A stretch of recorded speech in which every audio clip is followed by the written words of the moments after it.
Oi, gente!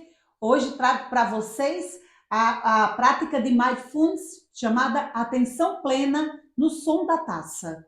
A prática trabalha o foco e a atenção. E como é que funciona? Toca-se a taça de olhos fechados, escuta o som até o final. Quando parar de ouvir, põe o dedo no ar e baixa. Ó, mais uma vez.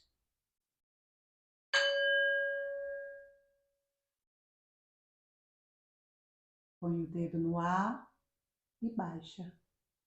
Pode-se fazer isso até 3 vezes.